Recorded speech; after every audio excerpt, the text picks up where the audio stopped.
దేవుని నామానికి మహిమ కలుగును గాక. మనం అలాగే నిలబడి ఉండగా దేవుని వాక్యాన్ని చదువుకున్నాము. యోహాను సువార్త 15వ అధ్యాయము, the gospel of John chapter 15 from verse 1. Yohanu సువార్త 15వ అధ్యాయము 1వ వచనం నుండి మనం వాక్యాన్ని చదువుకున్నాము. నేను నిజమైన ద్రాక్షవల్లిని, నా తండ్రి వ్యవసాయకుడు. నాలో ఫలింపని ప్రతి తీగను ఆయన తీసి పారవేయును, ఫలించు ప్రతి తీగే మరి ఎక్కువగా ఫలింపవలెనని దానిలోని పనికిరాని తీగలను తీసివేయును. నేను మీతో చెప్పిన మాటను బట్టి మీరు ఇప్పుడు పవిత్రులై ఉన్నారు. నా యందు నిలిచియుండుడి, మీ యందు నేను నిలిచియుందును. తీగ ద్రాక్షవల్లిలో నిలిచి ఉంటేనే గాని తనంతట తానే ఎలాగూ ఫలింపదో, అలాగే నా యందు నిలిచి ఉంటేనే కానీ మీరును ఫలింపరు. దేవుడి వాక్య భాగంలో దీవించుగాక. ఆమేన్. ప్రార్థన చేసుకున్నాం. పరిశుద్ధుడా, మహోన్నతుడా, సర్వాధికారి యేసు ప్రభువా, ఈ పరిశుద్ధమైన శ్రేష్టమైన నామానికి వందనాలు, స్తోత్రాలు తండ్రి. ఈ మధ్యాహ్న సమయంలో ప్రభువా మరి ఒకసారి నీ సన్నిధిలో మేము కూడుకుని నేను స్తుతించి ఆరాధించడానికి మీరు మాకు ఇచ్చిన ఈ గొప్ప దరిద్ర బట్టి నీకు స్తోత్రాలు నాయన. ఎంతవరకు ప్రభువా నీ బిడ్డలుగా నీ నామాన్ని స్తుతించి ఆరాధించి కీర్తించి కనపరుచున్నాం ప్రభువా. ఈ సమయంలో మా స్తుతి సింహాసనం మీద మీరు ఆశీర్వదించినందుకు నీకు వందనాలు తండ్రి. ఈ సమయంలో చదవబడిన వాక్య భాగాన్ని మీ చేతులకు అప్పగిస్తున్నాను తండ్రి. ఈ వాక్యాన్ని ఆయన మీరు తీసుకుని ప్రభువా నీ ఆత్మతో అభిషేకించి నాతో మాతో మీరు మాట్లాడండి, మహిమ పొందండి. మాట్లాడుతున్న ప్రతి మాట పునరుద్ధరణ శక్తి ద్వారా నీ బిడ్డల జీవితాల్లో గొప్ప కార్యములు జరిగించినట్లుగా సహాయం చేయండి. యేసుక్రీస్తు పరిశుద్ధ నామములో ప్రార్థిస్తున్నాం తండ్రి. ఆమేన్. కూర్చోండి. మహాదేవుడును మన రక్షకుడును మన ప్రభువైన యేసుక్రీస్తు యొక్క పరిశుద్ధ నామములో కూడి ఉన్న మీ అందరికీ నా హృదయపూర్వకమైన శుభాలు తెలియపరుస్తున్నాను. అలాగే ప్రేమతో ఆహ్వానించి మీ మధ్య వాక్యాన్ని ప్రకటించడానికి సమయం ఇచ్చిన దైవజనులు మరి స్థానిక సంఘ కాపరి పాస్టర్ పాల్ గారికి, వారి కుటుంబానికి కూడా ప్రత్యేకమైన వందనాలు తెలియపరుస్తున్నాను. అలాగే మన అతిథి వర్తమానికులుగా మరి 3 రోజుల కోటాల్లో దేవుని వాక్యాన్ని మనకి మరి వివరిస్తున్న దైవజనులు మరి సువార్థికులు మరి డానియల్ ఆశీర్వాదం గారు, వారి సతీమణి మన మధ్య ఉండడం సంతోషం. వారి ఇరువురు కూడా ప్రత్యేకమైన వందనాలు తెలియపరుస్తున్నాను. హల్లెలూయా. మరి నిజంగా వారి ఎంతో ప్రేమ కలిగిన వ్యక్తి, సామాన్యమైన నిజమైన మరి కల్లా కప్పడం లేని వ్యక్తి అన్నమాట. హల్లెలూయా. Innocent person. హల్లెలూయా. ఎందుకంటే నిజంగా ఈ వాక్యం మనల్ని ఏం చేస్తుందంటే చిన్నపిల్లల వంటి స్వభావం కలిగిన వారిగా మార్చుస్తుంది. అలా వాక్యం మనం మార్చలేకపోతే మనం అక్కడ ఉన్న ఉపయోగం లేదు. నల్లరాయి బండంట అది నదిలో ఎన్ని సంవత్సరాలున్నా, సముద్రంలో ఎన్ని సంవత్సరాలున్నా దాంట్లో ఏ మార్పు రాదంట. ఈరోజు చాలా మంది క్రైస్తవులు ఎలా ఉన్నారంటే సంవత్సరాలు గడిచిపోతున్నాయి కానీ చెప్పుకోదగిన మార్పు అనేది కనపడట్లేదు. కానీ నిజంగా ఒక వ్యక్తి చిన్న పిల్లవాడు లాగా మారాలి. హల్లెలూయా. నిజంగా దేవుని దగ్గరికి వెళ్ళిన కొలది ప్రతి వ్యక్తి ఆ సామాన్యతలోనికి దిగి వస్తాడు. మరి అలాంటి కార్యాన్ని నేను సహోదరులు దైవజనులు మరి డానియల్ ఆశీర్వాద గారిలో చూశాను. అందుని బట్టి దేవునికి వందనాలు. మరి వారి ఈ రోజు మా సంఘంలో కూడా చక్కగా మరి వాక్యాన్ని బోధించారు. అందుని బట్టి దేవునికి స్తోత్రాలు తెలియపరుస్తున్నారు. హల్లెలూయా. మరి మీరందరూ కూడా చాలా సేపటి నుంచి మీరు దేవుని మందిరంలో కనిపెడుతున్నారని నేను ఎరుగుదును. ఈ సమయంలో కొద్ది విషయాలు మీరు నేను పెట్టాలని ఆశపడుతున్నాను. మరి చూడండి, ఇక్కడ యేసు ప్రభు అంటారు, నా యందు నిలిచి ఉండండి. Avoid in him. మనము ఆయన యందు నిలిచి ఉండాలి. నిజంగా ఈ కూడికలు ఎందుకు మనకు ఏర్పాటు చేయబడుతున్నాయి? మన నిజమైన వాక్యం అంతటిని మనం గమనించినట్లయితే వాక్యం యొక్క సారాంశం ఏంటంటే దేవుడు మానవుడితో కలిసి నివసించబోతున్నాడు. హల్లెలూయా. గొప్ప మర్మం ఏంటంటే దేవుడు మానవుడితో కలిసి నివసించాలనుకుంటున్నాడు. మానవుడు దేవుడిని కలవాలనుకుంటున్నాడు కానీ మానవుడి కోరిక సరైనది కాదు. మానవుడు దేవుడిని ఎందుకు కలవాలనుకుంటాడంటే కోరికల కోసం, అవసరాల కోసం, శ్రమల నుంచి విడుదల కోసం అవి పొందుకొని అక్కడి నుంచి ఎంత త్వరగా బయటకు వెళ్ళిపోవాలని మానవుడు కోరుకుంటాడు. కానీ దేవుడు ఏం కోరుకుంటున్నాడంటే ఆయన మానవుడి దగ్గరికి వచ్చి మానవుడితో నిలిచి ఉండాలి అనేది ఆయన యొక్క కోరిక అయినది. కాబట్టి ఇక్కడ యేసు ప్రభు వారు ఏం చెప్తున్నారు? ఆయన అంటున్నారు, I am the true wine. నేనే నిజమైన ద్రాక్షవల్లిని. అయితే మీరు తీగలై ఉన్నారు. కాబట్టి యేసు ప్రభువు ఆయన గురించి మనల గురించి అనేక పోలికలు ఆయన తీసుకుని వస్తున్నారు. ఒక చోట ఆయన తండ్రిగా, మనం కుమారులుగా కనపడుతున్నాం. ఒక చోట ఆయన రాజుగా కనపడుతున్నాడు, అప్పుడు మనం రాణిగా కనపడుతున్నాం. ఆయన పెండ్లి కుమారుడిగా కనబడినప్పుడు మనం పెండ్లి కుమార్తెగా కనపడుతున్నాం. ఒకసారి ఆయన అంటున్నాడు, మీరు నా స్నేహితులై ఉన్నారు. ఆ స్నేహితుడు మరి సమస్తాన్ని పంచుకుంటాడు. భార్యకి చెప్పిన విషయాలను కూడా, కొన్ని రహస్యాలు ఒక వ్యక్తి ఎవరితో పంచుకుంటాడండి? స్నేహితుడితో పంచుకుంటాడు. అంటే ప్రతి కోణంలోనూ ఆయన ఒక ఆధ్యాత్మిక సత్యాన్ని మనకు బయలుపరుస్తున్నాడు. అందుకే దేవుని ప్రవక్త అంటాడు, నువ్వు బైబిల్ గ్రంథాన్ని ఎన్నిసార్లు చదివినా ప్రతిసారి అది నీకు నూతనంగానే ఉంటున్నాడు.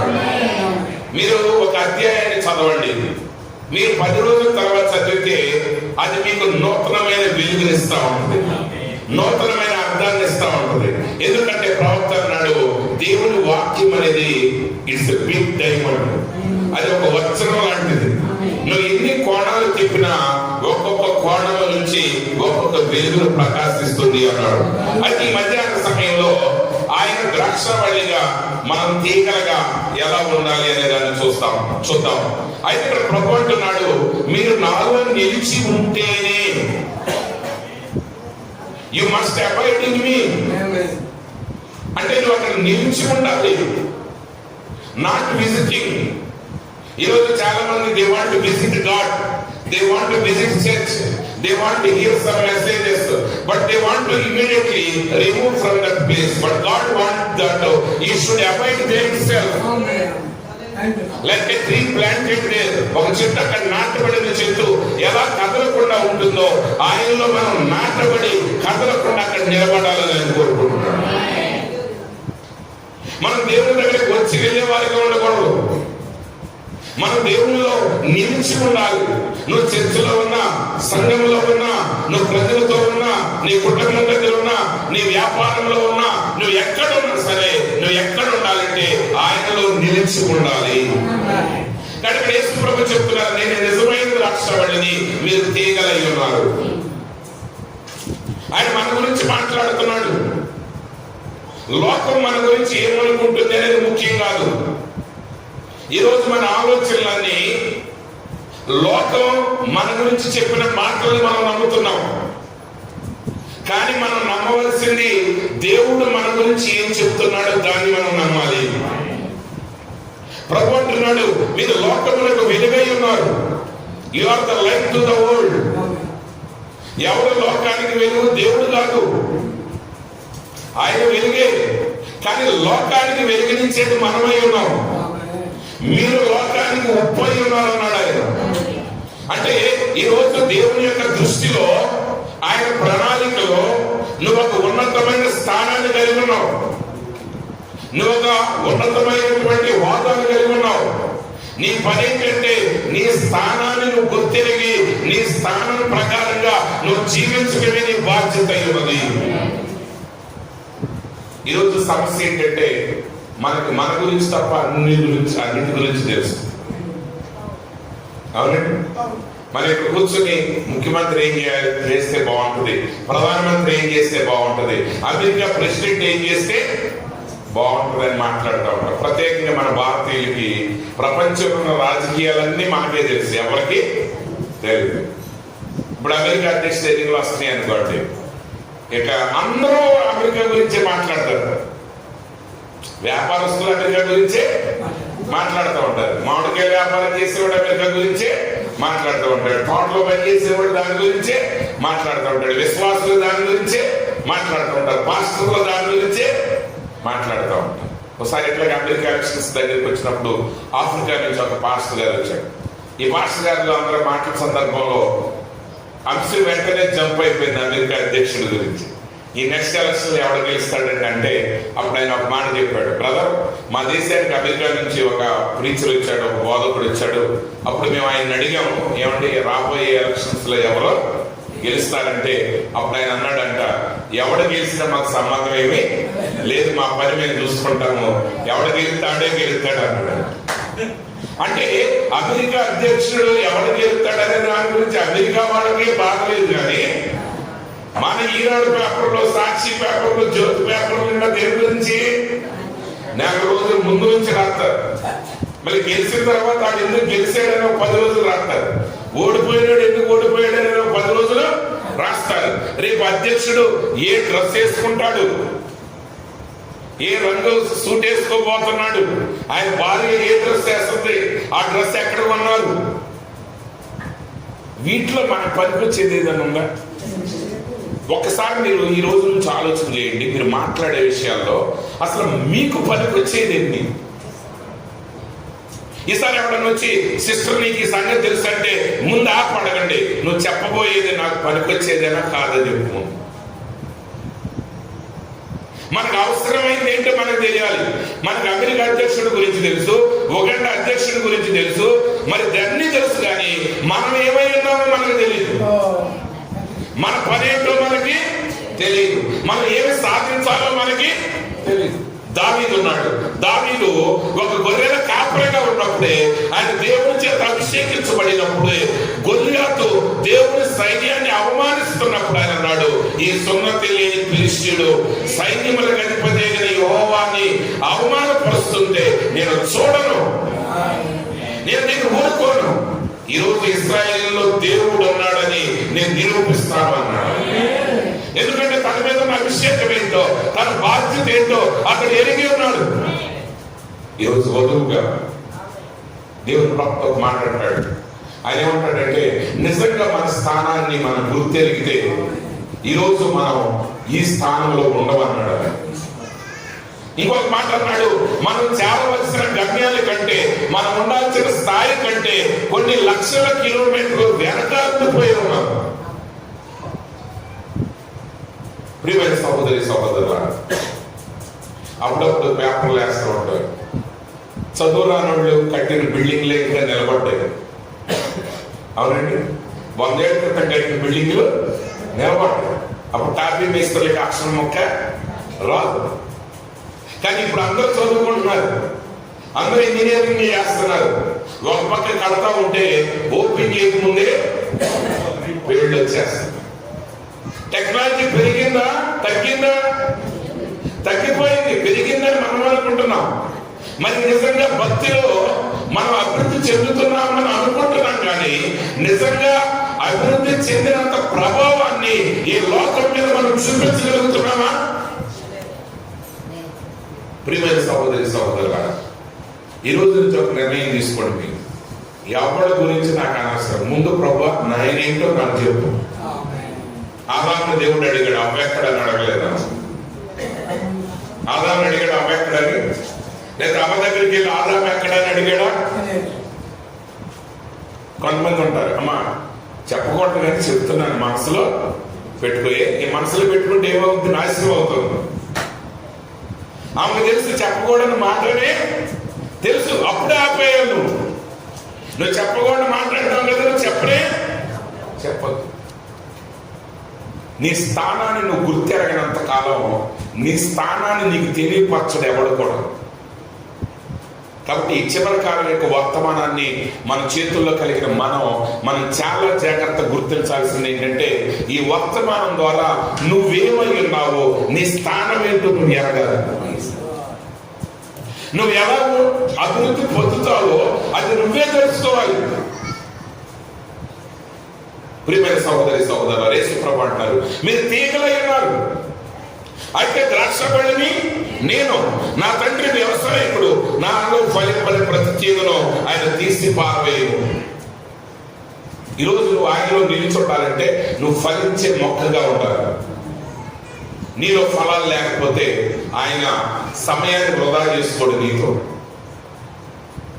నువ్వు దేవుని సన్నిధికి వచ్చిపోతా ఉంటే బహుమానాలు తీసుకోవడం వేరు. నేను మరలా చెప్తున్నాను, దేవుడు ఐశ్వర్యవంతుడైనటువంటి రాజు దగ్గరికి వచ్చి అడిగిన ప్రతి వాడికి ఆయన బహుమానం ఇస్తాడు. కానీ అధికారం ఎవరు? అవునండి, అందుకే వాక్యం ఏమని సెలవిస్తుందంటే యేసు అందరినీ ఎరిగిన వాడు కనుక. అంతకుముందు ఆయన దగ్గరికి వేల మంది వస్తున్నాడు, రొట్టెలు ఇస్తున్నాడు, చేపలు ఇచ్చాడు, రోగాలు వస్తే స్వస్థత చేశాడు. దానికి ఏ భేదం లేదు. అక్కడ తిట్టొచ్చినా సరే యేసుప్రభు మంచోడు కాదు, దెయ్యాలు పట్టినోడు అన్నా సరే ఆడ పిల్లోడికి రోగం రాగానే వచ్చేస్తే వెంటనే స్వస్థపరిచేసి.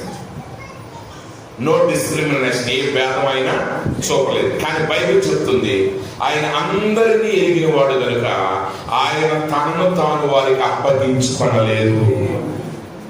వారికి ఏమి ఇచ్చాడు? రొట్టెలు ఇచ్చాడు. వాళ్ళకి ఏమి ఇచ్చాడు? చేపలు ఇచ్చాడు. వారికి ఏమి ఇచ్చాడు? స్వస్థతలు ఇచ్చాడు. వాళ్ళకి ఈ రోజు కూడా చాలా మంది క్రైస్తవులు అంటున్నారు, మేము ప్రభువుని నమ్ముకున్న తర్వాత మేము ఇల్లు కొన్నాం, పొలాలు కొన్నాం, కార్లు కొన్నాం, బంగారం కొన్నాం, వస్త్రాలు కొన్నాం, విమానాలు తిరుగుతున్నాం.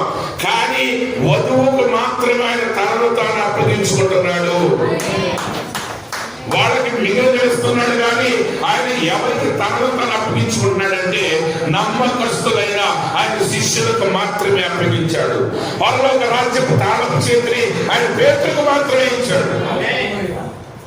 ఈరోజు ఈ ప్రత్యక్షతని దేవుడు ఆయన వధువుకు మాత్రమే ఇస్తున్నాడు.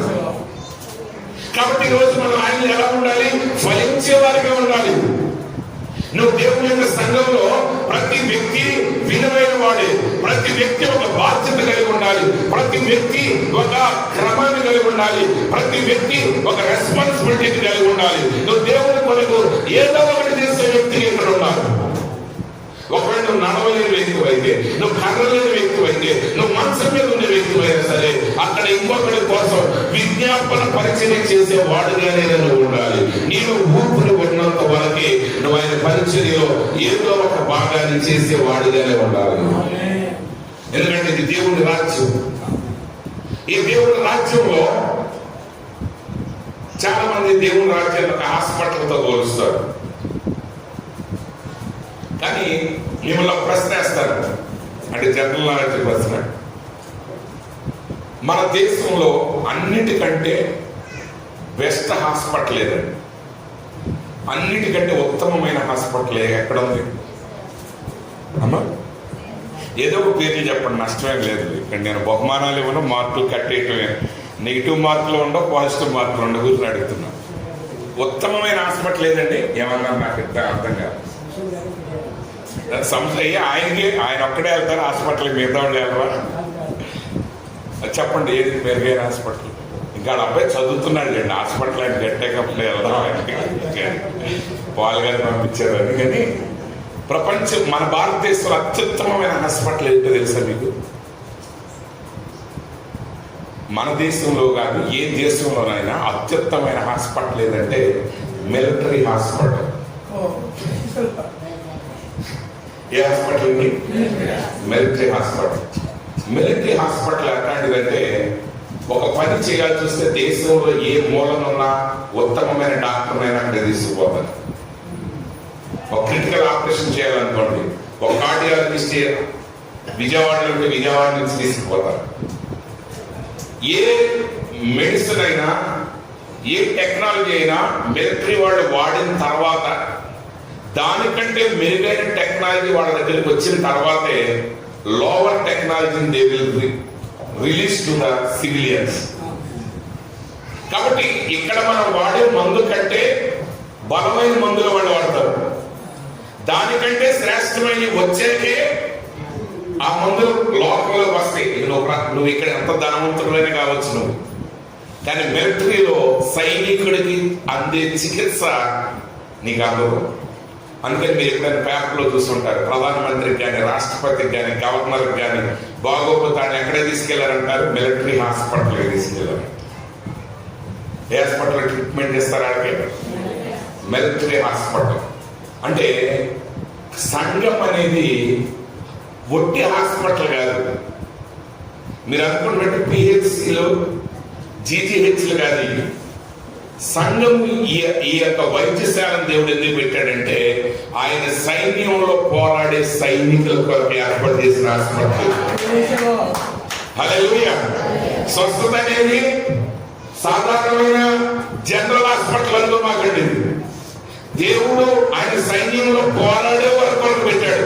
అందుకని మొహమాట లేకుండా చెప్తున్నాడు, మీరు ఫలించకపోతే ఫలించిన ప్రతి తీగ నరికి పారవేయబడుతుంది. కాబట్టి ప్రతి విశ్వాసి ఇక్కడ ఒక పనిని కలిగి ఉండాలి, ఒక బాధ్యతని కలిగి ఉండాలి, ఒక ఫలాన్ని కలిగి ఉండాలి. భారంగా ఉండకూడదు. ఆయన అంటున్నాడు, ఫలించిన ప్రతి తీగను నేను నరికి పారవేస్తున్నాను, ఫలించే ప్రతి తీగ మరి ఎక్కువగా ఫలించవలేదని దానిలోని పనికిరాని తీగలను తీసివేయను. ఇప్పుడు ఫలించిన తీగ కట్టేసేసాడు, అక్కడ అయిపోలేదు. ఫలించే తీగలను కూడా ఇంకా ఎక్కువగా ఫలించడానికి అందులో కూడా పనికిరాని వాటిని తీసివేస్తున్నాడు. ఈరోజు శ్రేష్టమైన పనులు చేయాలంటే మంచి పనులు చేయటం ఆపేయాలి. సౌదర్ బ్రహ్మం గారు అన్నారు, ఆయన సుమారుగా 1947 నుంచి అంటే 30 నుంచి 1930 అరౌండ్ హి స్టార్టెడ్ హిస్ మినిస్ట్రీ. కానీ 1947 నుంచి ఆయన మెసేజ్ రికార్డ్ చేయడం మొదలైంది. 1947 నుంచి 1965 వరకు సుమారు 20 సంవత్సరాల గ్యాప్ లో ఆయన సుమారుగా 1200 వర్తమానాలు మాత్రమే బోధించాడు. ఈ ప్రీచ్ ఓన్లీ 12,000 sermons. కానీ ఆ సమయంలో ఆయనతో పాటు ప్రపంచంలో పేరు ప్రఖ్యాతి కలిగిన బోధకులు 20,000 ప్రసంగాలు చేసిన వాడు ఉన్నారు, 30,000 ప్రసంగాలు చేసిన వాడు ఉన్నారు. కానీ ప్రవక్త 1200 ఎందుకు చేశాడు అంటే ఆయన పిలిచేవాళ్ళు లేరా? పిలిచేవాళ్ళు అంతకంటే ఎక్కువ ఉన్నారు. కానీ ఆయన ఏమన్నాడంటే, ఆయన ఒక స్థలంలో బోధించిన తర్వాత వేట అని చెప్పి అడవిలోకి వెళ్ళిపోయేవాడు. వేటాడటానికి కాదు, అరణ్యంలోనికి వెళ్ళి అక్కడ వారాలు తరబడి నెలలు తరబడి దేవుని సన్నిధిలో గడిపేవాడు. అందునిమిత్తమే అలా గడిపేట బట్టి ఆయన మాట్లాడింది 1200 వర్తమానాలైనా 50,000 వర్తమానాలు ప్రసంగించిన వాళ్ళ పేర్లు వాళ్ళ పిల్లలకు కూడా గుర్తున్నాయో లేదో తెలియదు. కానీ ఈరోజు ఆయన మాట్లాడిన 1200 వర్తమానాలు ఈరోజు ప్రపంచంలో 195 దేశాలకు వ్యాపించింది. ప్రతి దేశంలో ప్రతి భాషలో ఈరోజు వర్తమాన సంఘాలు ఏర్పడ్డారు. సామెత ఉన్నది కదా, ఇప్పుడు గోలు సంచి నిండా రాళ్ళు వేసుకున్నా గుప్పిట్లో వజ్రాలకు సమానం అవుతాయి అంటే అంతే. నువ్వు బరువు మైనా అని చెప్పేసి 4 మూటల రాళ్ళు వేసుకుంటే సుఖమే ఉంది. నిజమైన వస్త్రాలు కలిగి ఉండాలి. దేవుడు అదే కోరుకుంటున్నాడు. దేవుడు సంఖ్యను కోరుకోవట్లేదు, దేవుడు బరువును కోరుకోవట్లేదు, దేవుడు లెక్కలు కోరుకోవట్లేదు, దేవుడు విలువను కోరుకుంటున్నాడు. కాబట్టి ఈ రోజు నువ్వు ఫలించాలి అంటే నీలో ఫలించిన ప్రతి తీగని ఆయన తీసుకురాస్తున్నట్టుగా నీలో ఆయన వాక్యానికి అనవసరమైన ప్రతిక్రియను పక్కన పెట్టాలి. నువ్వు దేవుడితో నడవాలి అంటే, దేవుడి సన్నిధిలో నిలవాలి అంటే, దేవుడి చేతలు వాడబడాలి అంటే చెడ్డ పనులు మాత్రమే కాదు, లోకం మంచి అనుకునే పనులు కూడా నువ్వు వాక్యానికి వ్యతిరేకంగా ఉన్నప్పుడు పక్కన పెట్టాలి. మీరు ఐఏఎస్ ఐపీఎస్ రిజల్ట్స్ వచ్చినప్పుడు అందరూ ఒకటే చెప్తారు, మేము 2 సంవత్సరాల నుంచి రోజుకు 18 గంటలు చదివామండి, మేము పెళ్లిటికి వెళ్ళేవాళ్ళం కాదు, పేరెంటాడికి వెళ్ళేవాళ్ళం కాదు, మేము సినిమాలకు వెళ్ళేవాళ్ళం కాదు అని చెప్తారా లేదు? వాడు ఒక కలెక్టర్ అవడానికి ఒక 2 సంవత్సరాలు తన జీవితాన్ని సంపూర్తిగా త్యాగం చేసి ఒక మూలను కూర్చొని చదువుతున్నాడు. చాలా మంది ఏమనుకుంటారు, మేము సినిమాకి వెళ్ళటం మానేసాం, మేము సిరిడి తాగటం మానేసాం, మేము పాపం చేయటం మానేసాం. ఓకే, మంచిదే. మానినంత మాత్రం చేత చెడు నీలో జరగదు, కానీ మంచి రాదు. నేను ఇప్పుడు మామిడి తోట చుట్టూ కంచి వేసామనుకోండి, పశువులు తినకుండా ఉంటాయి అంతే. కానీ చెట్టుకు బలం రావాలంటే ఏం చేయాలి? దానికి బలాన్ని ఇచ్చే మందులు వేయాలి. ఒకవేళ పురుగు పడుతుంది అనుకోండి, పురుగు పట్టకుండా దానికి మందుని కొట్టాలి. అంటే అనేక రీతులుగా అన్ని విధానాల్లో చేయవలసినవి చేయాలి. అంటే దానికి బలం పెట్టాలి, పురుగు నుంచి దాన్ని కాపాడాలి, బయట పశువుల నుంచి కాపాడాలి. అంత మాత్రమే కాదు, ఒకవేళ ఎవడన్నా గోడెక్కి దూకే దొంగలు ఉంటే మనుషుల నుంచి కూడా కాపాడాలి. అప్పుడు మాత్రమే అది ఎలా అభివృద్ధి పంటనిస్తుందో ఈరోజు విశ్వాసంగా మనం కూడా నిజంగా దేవుని సన్నిధిలో నిలిచి ఉండటం మాత్రమే కాదు, ఈ వర్తమానం ఎందుకు ఈరోజు అనేక మందికి కష్టంగా ఉందంటే, ఏమండి మీరు ఎప్పుడు గమనించారు ఈ వర్తమానంలో మీరు ఎప్పుడు కూడా నీ సిగరెట్ తాగుతున్నావా, ప్యాకెట్ ఆడుతున్నావా, నువ్వు మానే అనే మాటలు మీరు వర్తమానంలో వినరు. వింటారండి ఎప్పుడైనా? మనం ఆ ప్రసంగాలు చాలా అరుదుగా వాడతాం ఆ పదాలు. అసలు కొన్ని ప్రసంగాల్లో నేను సంవత్సరం మొత్తంలో కూడా ఎక్కడ వినపడదు ఆ మాటలు. వినపడతాయా? వినపడదు. ఒకసారి ఒక ఫెలోషిప్ నుంచి వచ్చిన ఒక పాస్టర్ గారు అడిగారు, ఏంటంటే మీ మెసేజ్ వాళ్ళు ఎవరు కూడా పాపాన్ని ఖండించరు, మీరు డినామినేషన్కి వెళ్ళావు ప్లేస్ కానీ నువ్వు అబద్ధం వాడేవా, దొంగతనం చేసేవా, పక్కింటి పూలు కోసేవా, పక్కింట్లో నుంచి ఏ మాట్లాడమాట అదే వాక్యం. ఎందుకంటే అంతకు మించి వాక్యం వాళ్ళకి తెలవనే తెలియదు. ఆయన ప్రవక్త ఏమన్నాడంటే, అవిశ్వాసమే వీటన్నిటికి మించిన పాపమైంది. ఇప్పుడు అది పాపం అని అందరికీ తెలుసు. ఇప్పుడు మందు తాగటం పాపం అనే సంగతి తాగేవాడికి కూడా తెలుసు, అందుకే కొడుకు పట్టించాడు సార్. అవును కదా? ఇప్పుడు ప్యాకెట్ ఆడేవాడికి ప్యాకెట్ తప్పని తెలుసు, అందుకని పిల్లడికి ఆ ఆట నేర్పించడు. క్రికెట్ ఆడేవాడు పిల్లలు ఏం నేర్పిస్తాడు? క్రికెట్ నేర్పిస్తాడు. బ్యాడ్మింటన్ ఆడేవాడు ఏం నేర్పిస్తాడు? పిల్లలకి బ్యాడ్మింటన్ నేర్పిస్తాడు. ప్యాకెట్ ఆడేవాడు మా వాళ్ళు ఆక్రమణ మంచి ప్యాకెట్ వాళ్ళని నేర్పిస్తాడు. ఎవడన్నా నేర్పించాడు. ఒకవేళ వాడు ఆడుతున్నాడని తెలిస్తే వాడు వీధి చీరేస్తాడు.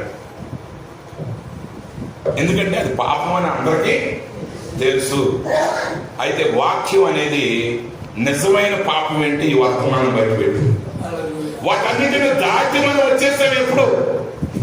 ఇప్పుడు ఈ వాక్యం ఏం చెప్తుందంటే, సంపూర్ణంగా వాక్యం వలె నువ్వు మారటం గురించి మాట్లాడుతుంది. నిజంగా వాక్యం వలె నువ్వు మారాలని నువ్వు ప్రయాణం మొదలుపెట్టినప్పుడు ఈ చిన్న విషయాల గురించి మాట్లాడాల్సిన అవసరమే లేదు. నువ్వు నిజంగా దేవుడి సన్నిధిలో ఉండటం మొదలుపెట్టినట్లయితే ఇవన్నీ నీకు తెలియకుండానే నేను కంప్లీట్గా విడిచి వెళ్ళిపోతాయి. కాబట్టి ఇప్పుడు మీరు చాలా జాగ్రత్తగా గమనించాల్సింది ఏంటంటే, మొదటిగా ఫలించని తీగ నరికివేయబడుతుంది. ఫలించని తీగ ఇంకా ఫలించడానికి అందులో కూడా ఇంకా ఫలించని తీగను ఆయన నరికివేస్తున్నాడు. మూడవ వచనం, ఇప్పుడు నేను మీతో చెప్పిన మాటను బట్టి మీరు ఇప్పుడు పవిత్రులై ఉన్నారు. అక్కడ వాక్యం ఏమని చెప్తుందంటే, ఇంగ్లీష్లో ఏముంటుందంటే, అంటే తెలుగులో మాట అనే ఉన్నసరికి మనం మిస్ అయిపోతాము.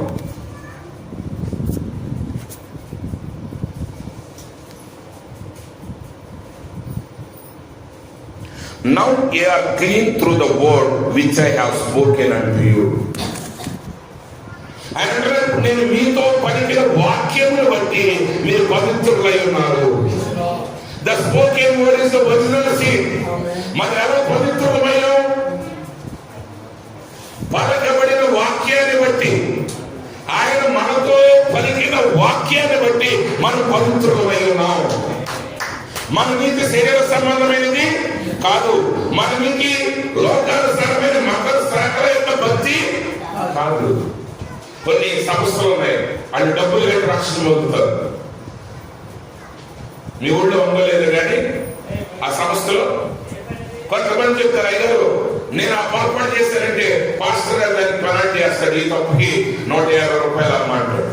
తర్వాత నాకు ఇంకొక కళ వస్తుంది, ఆ కళ ఇంకొక పొరపాటు కనపడుతుంది, మా అత్తను తిట్టారండి అంటది. అయితే మీ అత్తను తిట్టి 560 రూపాయలు అని రాస్తాడు. అటు ఎన్ని అయిపోయిన తర్వాత లెక్క కట్టి 12,000 11,000 ఎంత అయితే అంత.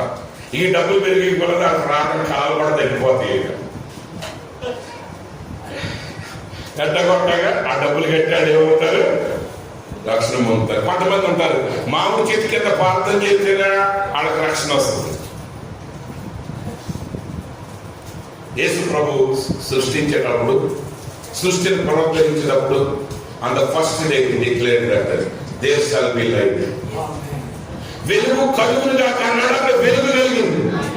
అయితే సూర్యుడిని చంద్రుడిని 4వ రోజు సృష్టించాడు. చాలా మంది అంటారు సూర్యుడు 4వ రోజున మరొక రోజు వెలుగు ఎక్కడి నుంచి వచ్చింది? ఎస్, ఆయన మాటే వెలుగైనది. ఆయన పలికినప్పుడు వెలుగు రావడానికి అక్కడ సూర్యుడు చంద్రుడు ఉండాల్సిన అవసరం లేదు. ఎందుకంటే రేపు రాబోయే ఆ నూతన భూమి నూతన ఆకాశంలో సూర్యుడు చంద్రుడు ఉండడు, పగలు రాత్రి ఉండదు, ఎల్లప్పుడూ అది వెలుగుతో నిండి ఉంటుంది. ఆ గొర్రె పిల్లయే దానికి వెలుగై ఉండదు. ఈరోజు వధువు దేనిని బట్టి పవిత్రాలైందంటే నువ్వు స్వీకరించిన ఈ పలకబడిన వాక్యాన్ని బట్టి. నువ్వు ఈ వాక్యాన్ని త్రోసివేస్తే నీ పవిత్రతను కోల్పోతున్నావు. ఇది చాలా లోతైన మార్గం, ఇది చాలా గుర్తుపెట్టుకోవడం. ఆయన అంటాడు, ఇప్పుడు నేను పలికిన మాటను బట్టి మీరు పవిత్రులైనా. ఆయన మనం పవిత్రులు చేస్తాడు. ఎలా చేస్తాడంటే ఆయన వాక్యాన్ని బట్టి మనం పవిత్రులు చేస్తాడు. అందుకే వధువు వాక్యానికి అత్యున్నతమైన అధికార సమయాన్ని ఇస్తుంది. అందుకే మన పాటల కంటే కూడా సంగీతం కంటే కూడా వాక్యానికి ఎక్కువ సమయాన్ని మనం ఇస్తాం.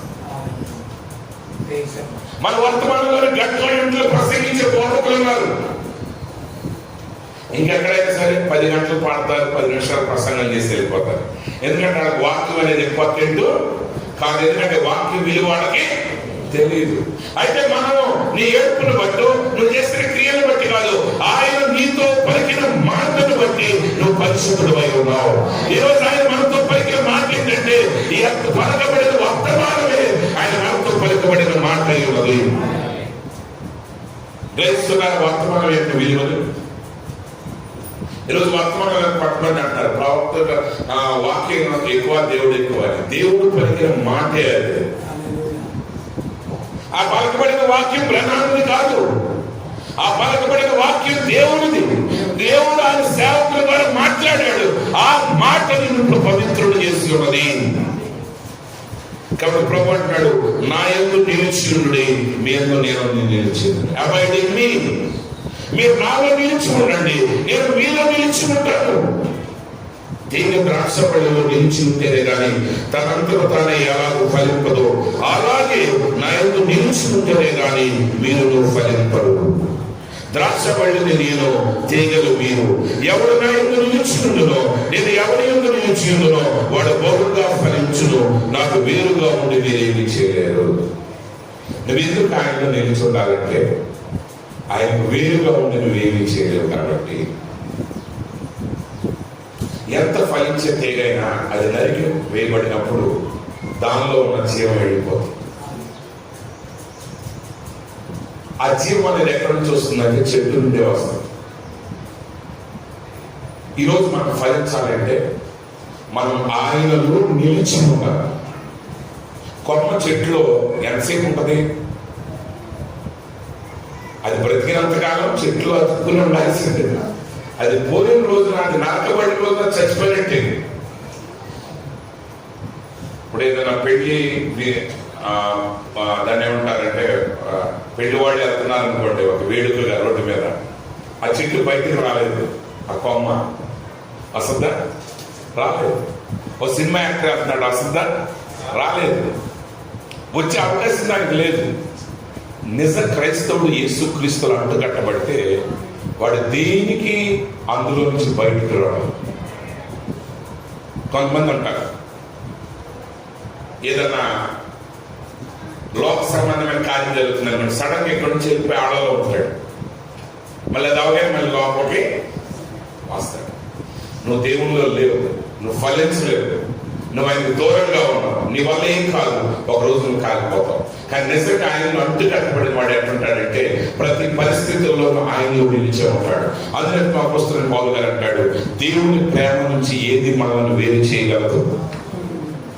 ఉన్నవైనా రాబోవైనా. ఇంకా చాలా చెప్పాడు. అంటే ఇప్పుడు ఉన్న పరిస్థితులైనా రేపు రాబోయే పరిస్థితులైనా ఏది మనల్ని క్రీస్తు ప్రేమ నుంచి వేరు చేయలేదు. ఎందుకంటే వేరు పడితే మనం ఉండలేము. అసలు చేప అయిన సముద్రంలోంచి తీసి దాన్ని తొట్టులో నీళ్లు పోసి తిప్పితే అది ఉంటదేమో కానీ ఒక విశ్వాసం మాత్రం యేసు క్రీస్తు నుంచి వేరైతే మాత్రం వాడికి బ్రతకడే బ్రతకడు. కానీ ప్రపంచం నాకు వేరుగా ఉండి మీరు ఏం చేయలేరు. మన మనం ఏం చేయలేం కాబట్టి మనం ఆయన చేయాల్సింది ఏంటంటే ఆయనలో నిలిచి ఉండాలి. ఆయనలో నిలిచి ఉంటే మనం ఫలిస్తాము, బహుగా ఫలిస్తాము. మన ఫలాలు నిలిచి ఉంటాయి. ఫలించడం మాత్రమే కాదండి, మన ఫలాలు నిలిచి ఉండాలి. కొన్నిసార్లు ఈ ఉద్యోగ కోటాల్లో కొంతమంది ఉద్యోగంగా ఉంటారు. వచ్చే సంవత్సరం మీటింగ్లు ఎట్టుంటారండి, ఒక మోహన్ కూకుంటారు. కొత్త వాళ్ళు ఎవరి చాడు ఉద్యోగం ఉంటాడు. ఏమైంటాగే ఇవ్వడంలే, మేమంటాగే అసేవాడవల్ల ఆడికి కూడా తెలిసి వస్తుంది. అంటే దాని అర్థం ఏంటంటే ఆ వ్యక్తి ఎప్పుడో జారిపోయాడు ప్రభువు. ఈరోజు దేవుడు ఏం కోరుకుంటున్నాడంటే ఫలం కోరుకుంటున్నాడు. ఆ ఫలం ఎక్కడి నుంచి వస్తుంది? ఫలం అంటే వ్యక్తీకరించబడిన జీవం. When the life expressed in different ways, that is the fruit. అయితే ఇప్పుడు జీవం ఎక్కడుంది? ద్రాక్షబడిలో ఉంది, కానీ మనలో జీవము లేదు. కానీ ఫలించాల్సిన వారు ఎవరివి? మనమే. అందుకే ప్రవక్త అంటాడు, ఫెలోషిప్ బై రిడెంప్షన్ అనే వర్తమానంలో సహవాసము ద్వారా విమోచన. అంటే నువ్వు విమోచన ఎప్పుడు దొరుకుతుంది నీకు? ఆయనతో సహవాసం చేసినప్పుడే నీకు విమోచన. ఆయనకి నువ్వు వేరయ్యావంటే నీకు అసలు విమోచన లేనే లేదు. కాబట్టి వాక్యం అంటాడు ప్రవక్త, and the only way that God can preach the gospel today is through that lump of clay, and that's why he is keeping you here. ఈరోజు దేవుడు సువార్తను ప్రకటించగలిగే ఒకే ఒక మార్గం ఏంటంటే ఆ మట్టి ముద్ద ద్వారా మాత్రమే దేవుడు సువార్తను ప్రకటించగలడు. అందుకొరకే ఈరోజు నిన్ను ఈ భూమి మీద ఇక్కడ పెట్టాడు ఆయన. నేను ఎందుకు ఇక్కడ పెట్టాడు? నువ్వు చేయవలసిన పని ఒకటి ఉంది. ఆ పని నువ్వు మాత్రమే చేయగలవు. ఆ పనిని దేవదూతలు చేయలేరు. ఎంత అద్భుతమైన కృప నీ పరలోకంలో. మనుషులు పాడేటప్పుడంట దేవదూతలకు అర్థం కాదు ఎందుకు ఈ మనుషులు ఎట్లా గంతులేస్తున్నారు, ఎందుకు అద్భుతమైన కృప అంటున్నారంటే వాళ్ళకి అది అర్థం కాదు. ఎందుకంటే వాళ్ళకి అసలు తప్పిపోయిన వాళ్ళు అన్నాడు తిరిగి లేవలా. పత్రమైన వాడు పత్రమైనట్టే ఉన్నారు, నిలిచి ఉన్న వాళ్ళు నిలిచి ఉన్నట్టే ఉన్నారు. కానీ మానవుడు మాత్రమే పత్రమై ఆయన కృప ద్వారా తిరిగి లేకపోతాడు. కాబట్టి మానవుడు మాత్రమే ఆ అద్భుతమైన కృప అనే పాట పాడగలడు. దేవదూతలు పరిశుద్ధుడు పరిశుద్ధుడు పరిశుద్ధుడు అని పాడతారు తప్ప అద్భుతమైన కృప అనే పాటాడు పాడలేదు. ఆ పాట మానవుడు మాత్రమే పాడగలడు. ఆ పాట నువ్వు మాత్రమే పాడగలవు. కాబట్టి ఈరోజు దేవుడు ఆయన యొక్క జీవాన్ని మానవుడి ద్వారా వ్యక్తపరచాలనుకుంటున్నాడు. అదే నిజమైన క్రైస్తవ్యం. ఏదో చర్చకొచ్చి మన అవసరాలు తీరిపోవటం కాదండి. And that's why you sick people have a right to come to Christ. అందుకే రోగులైన మీరు దేవుని దగ్గరికి వచ్చే హక్కుని మీరు కలిగి ఉన్నారు. మీరు ఆయన దగ్గరికి వచ్చి చెప్పండి, ప్రభువైన యేసు నువ్వు మాత్రమే నన్ను స్వస్థపరచగలవు. నువ్వు నన్ను స్వస్థపరిస్తే నేను వెళతానయ్యా. నేను ఒక బోధకుడు కాలేకపోవచ్చు, కానీ నేను వెళ్ళి నువ్వు చెప్పిన దాని గురించి మాట్లాడతాను. నా శాయశక్తిలో నేనేం చేయగలను అది నేను చేస్తాను. ఎందుకంటే నీవే ఆ ద్రాక్షవల్లివై ఉన్నావు, మేము ఆ తీగలమై ఉన్నాము. ఆ రోగి అంటున్నాడు, Lord Jesus, if you will only heal me now I will go. I may not be a preacher but I will talk about it. I will do everything that I can. You are the vine, I am one of those branches. And the vine doesn't bear fruit. ద్రాక్ష వల్లి ఫలించదు, కొమ్మలు మాత్రమే ఫలిస్తాయి. ఇప్పుడు ఆయన ద్రాక్ష వల్లి అయితే ఆ కొమ్మ నువ్వు నేనై ఉన్నావు. అయితే the gospel can be preached by Christ if we will open up yourself and be a branch that will bear forth fruit.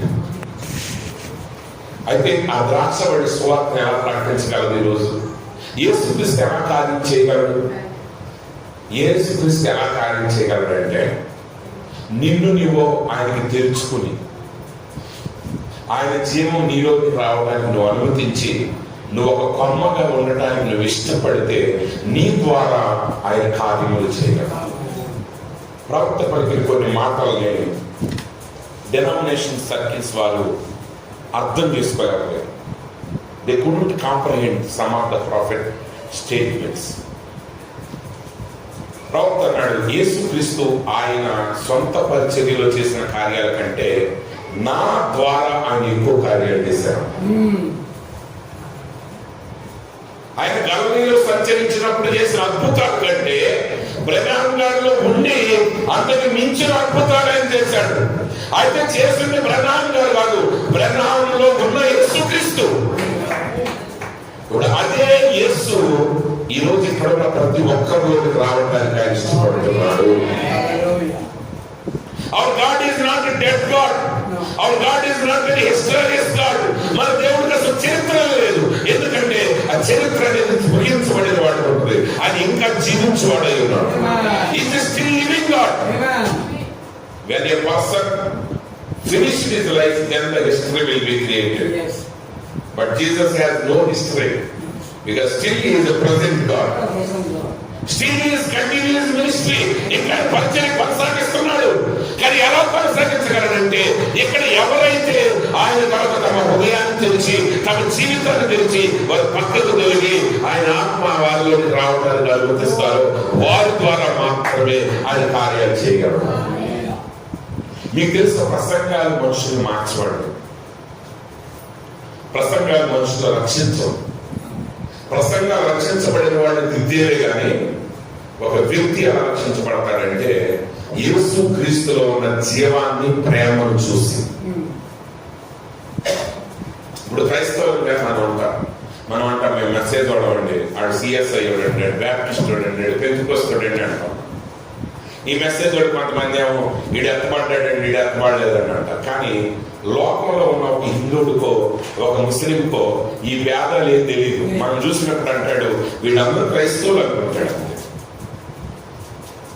వాడికి అంత మించేమి తెలియదు. కానీ మనము నిజంగా మనం యేసుక్రీస్తుని ఎలా చూపించాలి, ఎలా చూపించగలమంటే మన జీవితంలో క్రీస్తుకి అనుమతి ఇవ్వడం ద్వారా మాత్రమే.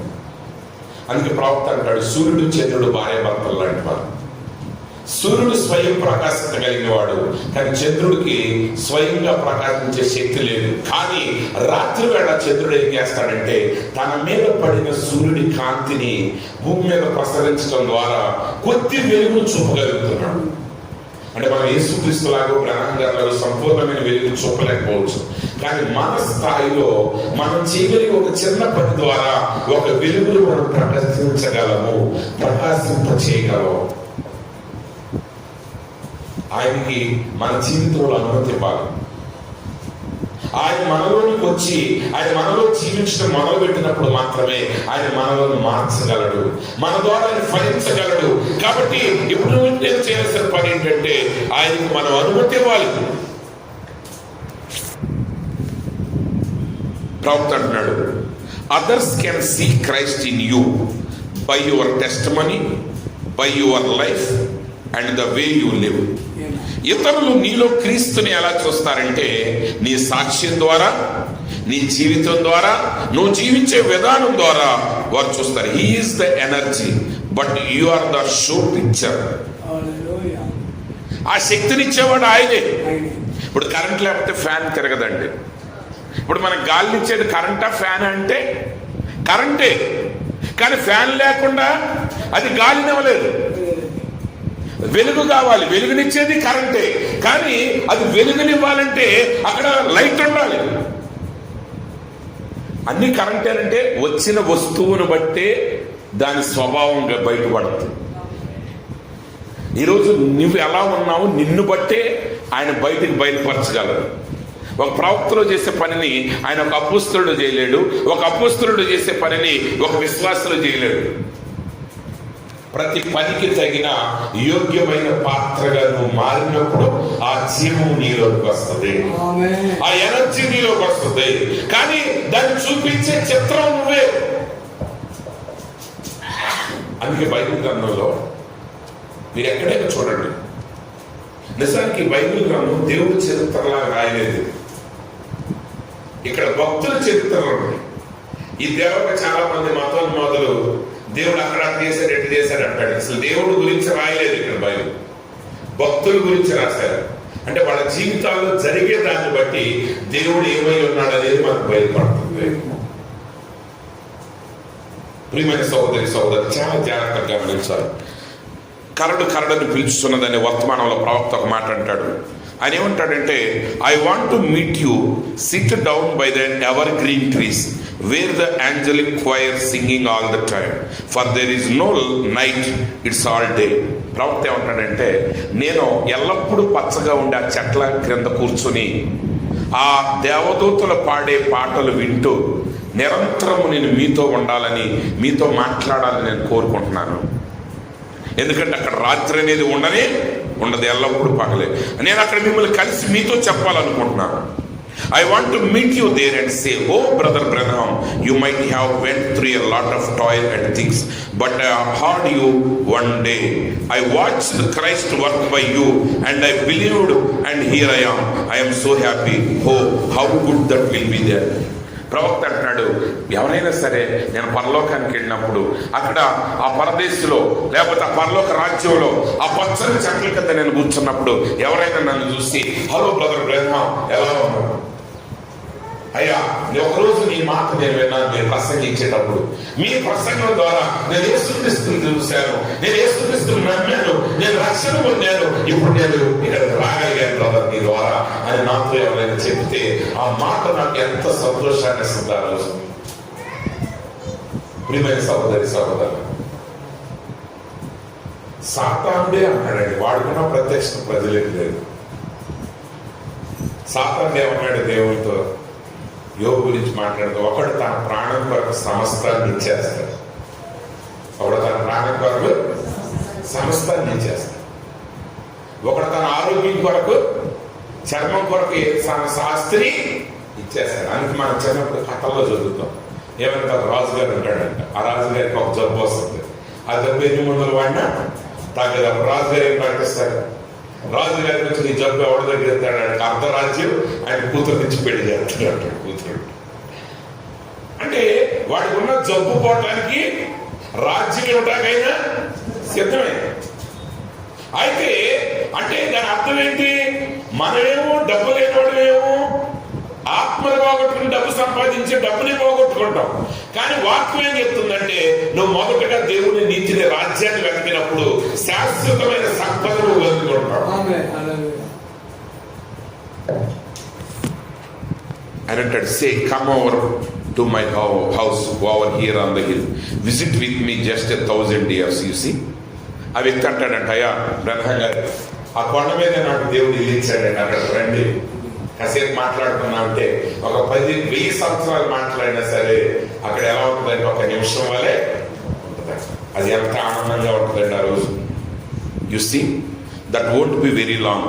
1000 ఏళ్ళు అనేది చాలా ఎక్కువ సమయంగా ఉండదు, జస్ట్ 1000 years అంతే. 1000 ఏళ్ళే. ఇక్కడ మనకు గంట సేపుకే హాఫ్ సోఫాలు పడతాం మనం కదండి. కానీ కంగారు పడ, మీరు ఇక్కడ పడే ప్రయాసకి తగిన శాశ్వతమైన ఆశీర్వాదాన్ని మీరు చూడబోతున్నారు అక్కడ అని అంటున్నాడు. ప్రియమైన సహోదరులారా, ఆయన అంటాడు, now Billy I forget to ask where here prayer cards, how many, okay ఎంతమంది ఉన్నారు.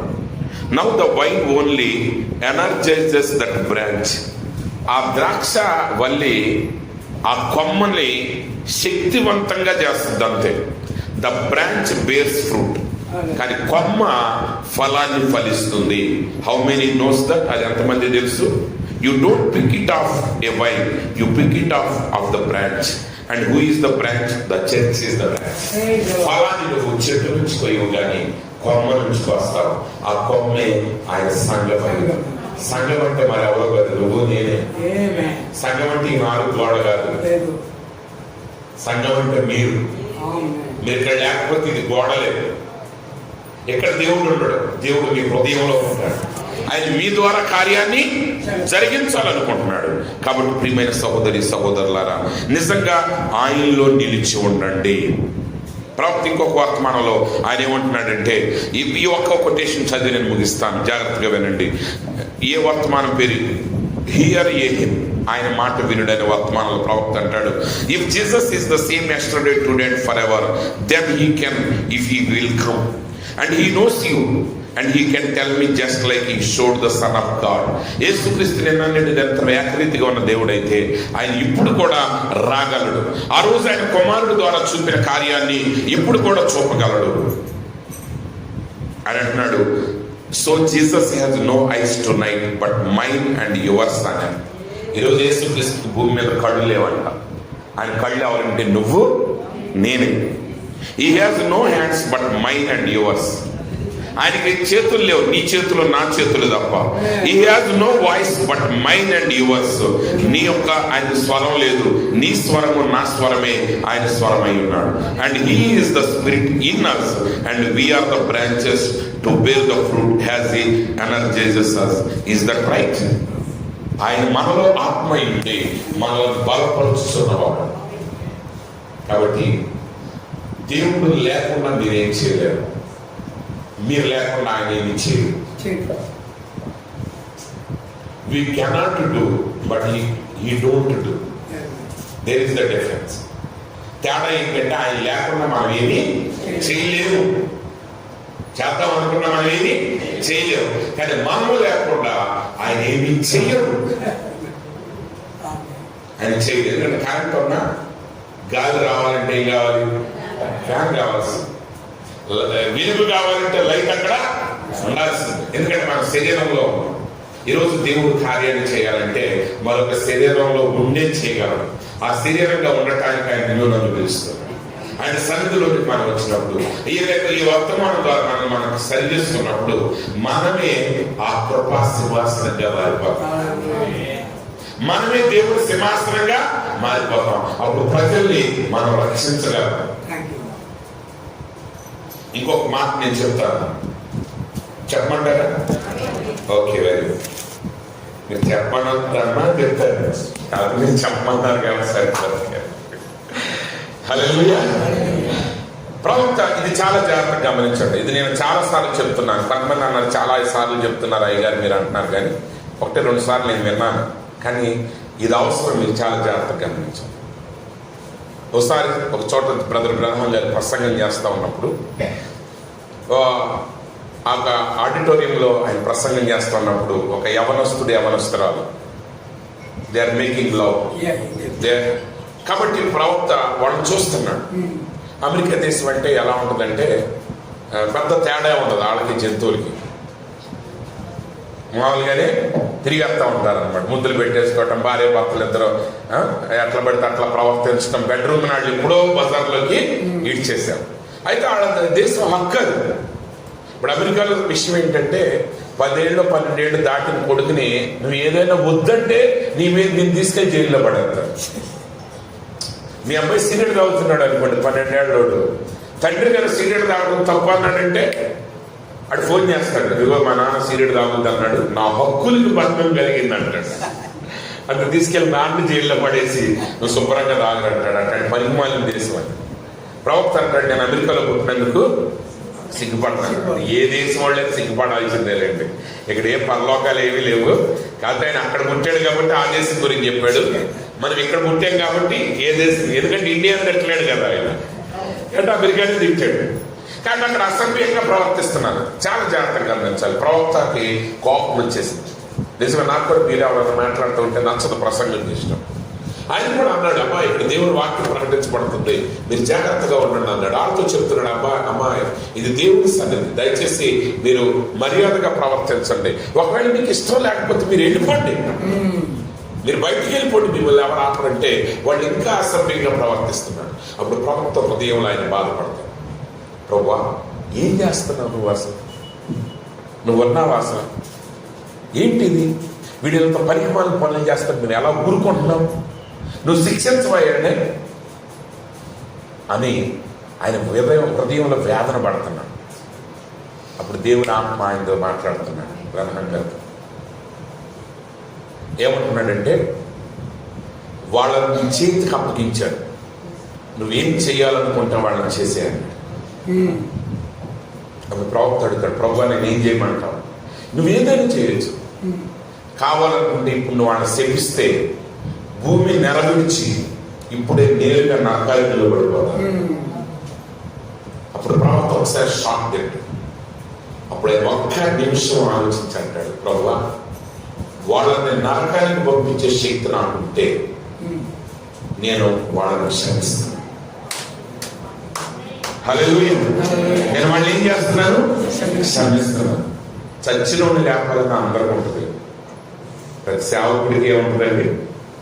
మన ప్రార్థన చేసి చచ్చిపోయినోడిని లేపాలని ఉంటుంది. కానీ ఎందుకు ఆ శక్తి ఎందుకు ఇవ్వట్లేదంటే క్షమించే శక్తి మనకు లేదు. క్షమించే శక్తి లేనివాడికి బ్రతికించే శక్తి ఇచ్చిన ఉపయోగం లేదు. అందుకే దేవుడు ఆ శక్తిని మనకి ఇవ్వట్లా. ఆయనకి ఎందుకు ఇచ్చాడంటే ఆ క్షమాపణలు ఇచ్చాడు. అప్పుడు దేవుడు అన్నాడు, నువ్వు సరైన పని చేసావు, నాకు ఇష్టమైన పని చేశావు. దేవుడికి పాపి నశించిపోవటం ఇష్టం ఉండదు, పాపి రక్షించబడటమే ఆయన ఇష్టమైన కార్యం. ఈరోజు మనుషుల్ని మన పని ఏంటంటే, అరే నువ్వు నరకానికి పోతావు, నువ్వు నరకానికి పోతావు, నువ్వు నరకానికి పోతావు అని చెప్పడమే సరిపోతుంది. కానీ అటు పరలోకానికి పోయే మార్గం వేయడం వల్ల కాదు, లేదా ఒక పడిపోయేవాడిని చేతితో లాగి పరలోకానికి వేసే ఓపిక ఎవరికి? నీ పక్కవాడి కోసం కష్టపడుతున్నావు. అసలు నిజంగా మానవులుగా దేవుడు కోరేది ఏంటంటే దేవదూతలు వచ్చి చేయటం కాదండి, ఒకడికి ఒకడు సహాయంగా ఉండటమే దేవుని యొక్క స్వభావం.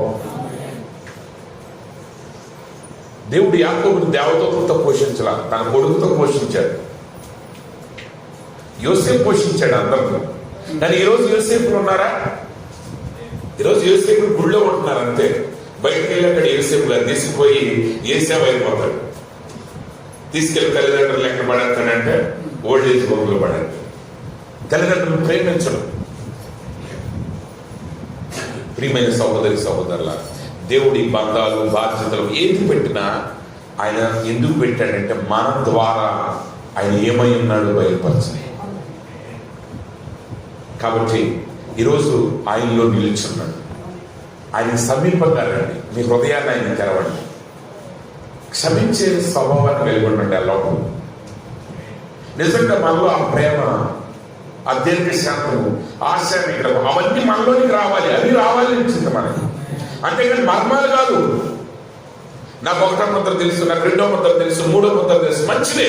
కానీ ఆ ముద్రలు నేను ఎక్కడ నడిపించాలంటే ఫలాలు ఫలించే వ్యక్తిగా నేను మార్చాలి. ఎందుకంటే ఆ ముద్ర అనేది it's the revolution of Jesus Christ. Scenes are nothing but the revolution of Jesus Christ. ఆ యేసు క్షమించేవాడని ప్రత్యక్షత నీకుంటే ఆ నీలో క్షమాపణ అనే ఫలం వస్తుంది. కాబట్టి సహోదరి సహోదరుల, దేవుడు మరలా ఈ లోకంలో తన వెలుగును ప్రకాశింప చేయాలనుకుంటున్నాడు. ఈ లోకాన్ని రక్షించాలనుకుంటున్నాడు. ఈ లోకాన్ని స్వస్థపరచాలనుకుంటున్నాడు. ఈ లోకానికి పరలోకమైన విలువను చూపించాలనుకుంటున్నాడు. అయితే అది ఆయన మన ద్వారా మాత్రమే చేయగలడు. ఆయనే చేసేది. కానీ మనం అందుబాటులో లేకపోతే ఆయన చేయలేడు. ఒకవేళ ఆయన చేయలేకపోతున్నాడంటే కారణం మనమేనా? ఎస్, మనం. కాబట్టి నేను అనే సమయం ఉండగానే మీ జీవితాన్ని, మీ వనరులను ఆయన సమర్పించుకోండి. ఆయనలో నిలుచుకోండి.